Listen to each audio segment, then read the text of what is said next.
ಶ್ರೀ ಕೃಷ್ಣಾಯ ನಮಃ. ಶ್ರೀ ರಾಘವೇಂದ್ರಾಯ ನಮಃ.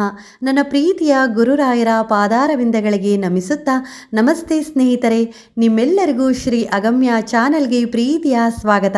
ನೀವೆಲ್ಲರೂ ಚೆನ್ನಾಗಿದ್ದೀರಾ ಅಂತ ನಾನು ಭಾವಿಸ್ತೀನಿ. ರಾಯರ ಅನುಗ್ರಹ ಸದಾಕಾಲ ನಿಮ್ಮೆಲ್ಲರ ಮೇಲೂ ಇರಲಿ. ನಾನು ಸಹ ಚೆನ್ನಾಗಿದ್ದೀನಿ ಸ್ನೇಹಿತರೆ. ಹಾಗೆ ಸ್ನೇಹಿತರೆ, ನಿನ್ನೆಯ ದಿನ ಒಂದು ವಿಡಿಯೋವನ್ನು ಹಾಕಿದ್ದೆ. ಅದು ಸಹ ರಾಯರ ವರ್ಧಂತಿ ಮಹೋತ್ಸವಕ್ಕೆ ಬರುವ ಈ 3 ಗುರುವಾರಗಳು ರಾಯರ ಮಠಕ್ಕೆ ಹೋಗಿ ಹೆಜ್ಜೆ ನಮಸ್ಕಾರದ ಸೇವೆಯನ್ನು ಮಾಡಿ ಅಂತ. ಅದರಲ್ಲಿ ಒಬ್ಬರು ನಿನ್ನೆ ರಾತ್ರಿನೇ ನನಗೆ ಕಮೆಂಟ್ಸ್ ಹಾಕಿದರು, ನಮ್ಮ ಊರಿನಲ್ಲಿ ರಾಯರ ಮಠ ಇಲ್ಲ, ಅದಕ್ಕೆ ನಾವು ಯಾವ ರೀತಿಯಾಗಿ ಸೇವೆಯನ್ನು ಮಾಡಬೇಕು ದಯವಿಟ್ಟು ತಿಳಿಸ್ಕೊಡಿ ಅಂತ ಹೇಳಿದರು.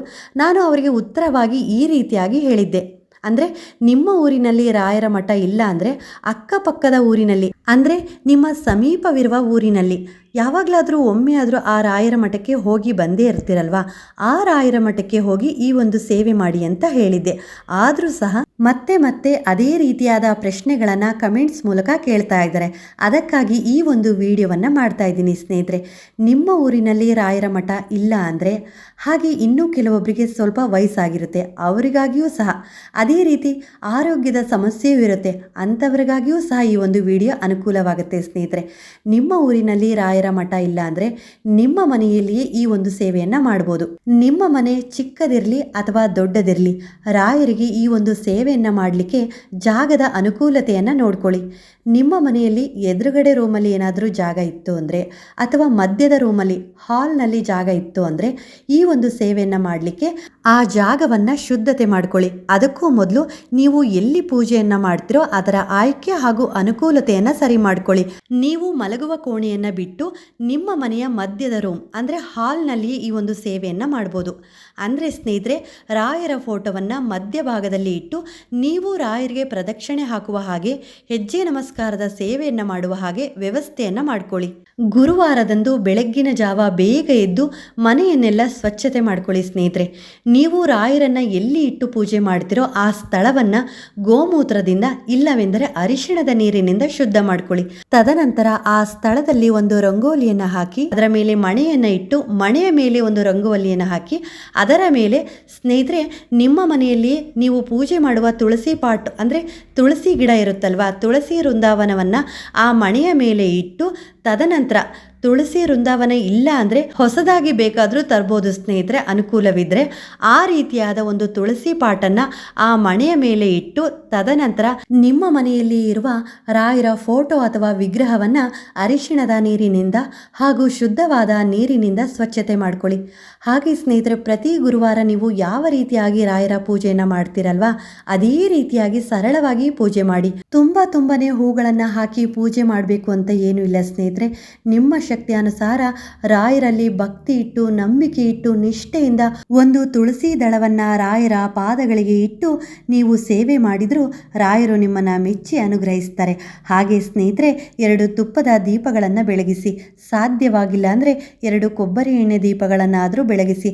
ಅದೇ ರೀತಿ ನೈವೇದ್ಯವಾಗಿ ರಾಯರಿಗೆ 1 ಲೋಟ ನೀರು ಅಥವಾ ಹಾಲು, ಕೆಂಪು ಕಲ್ಲು ಸಕ್ಕರೆ, 2 ಬಾಳೆಹಣ್ಣನ್ನು ಇಟ್ಟು ಈ ರೀತಿಯಾಗಿ ಪೂಜೆ ಮಾಡಿ. ಇದೆಲ್ಲ ಆದಮೇಲೆ ಸೇವೆ ಮಾಡಲಿಕ್ಕೂ ಮೊದಲು, ಅಂದರೆ ಪ್ರದಕ್ಷಿಣೆಯ ಸೇವೆಗೆ ಮೊದಲು ಸಹ ಅಥವಾ ಹೆಜ್ಜೆ ನಮಸ್ಕಾರದ ಸೇವೆಗೂ ಮೊದಲು ಈ ರೀತಿಯಾಗಿ ರಾಯರಲ್ಲಿ ಪ್ರಾರ್ಥನೆ ಮಾಡ್ಕೊಳ್ಳಿ. ತುಳಸಿ ಮತ್ತು ಅಕ್ಷತೆಯನ್ನು ಕೈಯಲ್ಲಿ ಹಿಡ್ಕೊಂಡು ರಾಯರಲ್ಲಿ ಈ ರೀತಿಯಾಗಿ ಹೇಳಿಕೊಳ್ಳಿ, ರಾಯರೇ, ನಮ್ಮ ಊರಿನಲ್ಲಿ ನೀವು ನೆಲೆಸಿರುವ ಮೃತ್ತಿಕಾ ಬೃಂದಾವನದ ಸನ್ನಿಧಾನ ಇಲ್ಲ, ಅದಕ್ಕಾಗಿ ನಿಮ್ಮನ್ನು ನಮ್ಮ ಮನೆಯಲ್ಲಿಯೇ ಆಹ್ವಾನಿಸಿ ಈ ಒಂದು ಸೇವೆಯನ್ನು ಮಾಡ್ತಾ ಇದ್ದೀನಿ. ನನ್ನ ಸೇವೆಯನ್ನು ಮೆಚ್ಚಿ ನಮ್ಮ ಕಷ್ಟಗಳನ್ನು ಪರಿಹಾರ ಮಾಡಿ, ಹಾಗೆ ನಮ್ಮ ಇಷ್ಟಾರ್ಥಗಳನ್ನು ನೆರವೇರಿಸಿ ರಾಯರೇ. ಈ ಒಂದು ಪೂಜೆಯಲ್ಲಿ ಹಾಗೆ ನಾನು ಮಾಡ್ತಾ ಇರೋ ಸೇವೆಯಲ್ಲಿ ಸಣ್ಣ ಪುಟ್ಟ ಲೋಪದೋಷಗಳಾಗಿದ್ದರೆ ಮನ್ನಿಸಬೇಕು ನನ್ನಪ್ಪ ಅಂತ ರಾಯರಲ್ಲಿ ಪ್ರಾರ್ಥನೆ ಮಾಡಿಕೊಂಡು ಈ ಒಂದು ಸೇವೆಯನ್ನು ಮಾಡಿ. ಸೇವೆ ಮಾಡುವಾಗ ನೀವು ಎಷ್ಟು ಬಾರಿ ಪ್ರದಕ್ಷಿಣೆಯ ಸೇವೆಯನ್ನು ಮಾಡ್ತೀರಾ ಅಂದರೆ 3, 5, 7, 9, 11, 21, 28, 48, 54, 108 ಎಷ್ಟು ಬಾರಿ ನಿಮಗೆ ಶಕ್ತಿ ಅನುಸಾರ ಇರುತ್ತೋ ಅಷ್ಟು ಬಾರಿ ರಾಯರಿಗೆ ಪ್ರದಕ್ಷಿಣೆ ಪ್ರದಕ್ಷಿಣೆ ಹಾಕುವ ಸೇವೆಯನ್ನು ಮಾಡಿ. ಅದೇ ರೀತಿಯಾಗಿ ಹೆಜ್ಜೆ ನಮಸ್ಕಾರ ಹಾಕುವ ಸೇವೆಯನ್ನಾದರೂ ಮಾಡಿ ಸ್ನೇಹಿತರೆ, ಖಂಡಿತವಾಗ್ಲೂ ಒಳ್ಳೆಯದಾಗುತ್ತೆ. ಇದು ಯಾರ ಊರಿನಲ್ಲಿ ರಾಯರ ಮಠ ಇರೋದಿಲ್ಲೋ ಅಂಥವರು ನಿಮ್ಮ ಮನೆಯಲ್ಲಿ ಈ ರೀತಿಯಾಗಿ ಸರಳವಾಗಿ ರಾಯರಿಗೆ ಈ ಒಂದು ಸೇವೆಯನ್ನು ಮಾಡ್ಬೋದು. ರಾಯರ ಮಠ ನಿಮ್ಮ ಊರಿನಲ್ಲೇ ಸಮೀಪವಿದ್ದು ಆದರೂ ಸಹ ಹೋಗಲಿಕ್ಕೆ ಅನುಕೂಲವಿಲ್ಲ, ಆರೋಗ್ಯದ ಸಮಸ್ಯೆ ಇದೆ ಅನ್ನೋರು ಇದನ್ನು ಮನೆಯಲ್ಲೇ ನೀವು ಮಾಡ್ಕೋಬೋದು ಸ್ನೇಹಿತರೆ. ಆದರೆ ರಾಯರ ಮಠ ಹತ್ತಿರವಿರುವವರು ತಪ್ಪದೇ ಹೋಗಿ ರಾಯರ ಮಠದಲ್ಲಿ ಈ ಒಂದು ಸೇವೆಯನ್ನು ಮಾಡಿ. ಈ 3 ಗುರುವಾರಗಳು ಈ ಸೇವೆಯನ್ನು ಮಾಡುವಾಗ ಉಪವಾಸವಿರಲು ಶಕ್ಯವಿದ್ದರೆ ಇರಿ, ಇಲ್ಲ ಅಂದರೆ ಪೂಜೆ ಎಲ್ಲ ಆದಮೇಲೆ ಸೇವೆ ಎಲ್ಲ ಮಾಡಿದ ಮೇಲೆ ಯಾವುದಾದ್ರೂ ಒಂದು ತಿಂಡಿಯ ಸೇವನೆಯನ್ನು ಮಾಡಿ ಸ್ನೇಹಿತರೆ. ಪ್ರತಿ ಗುರುವಾರದಂತೆ 3 ಗುರುವಾರಗಳು ನಿಮ್ಮ ಮನೆಯಲ್ಲಿಯೇ ಸರಳವಾಗಿ ಈ ಒಂದು ರಾಯರ ಪೂಜೆ ಹಾಗೂ ಸೇವೆಯನ್ನು ಮಾಡಿ ಸ್ನೇಹಿತರೆ.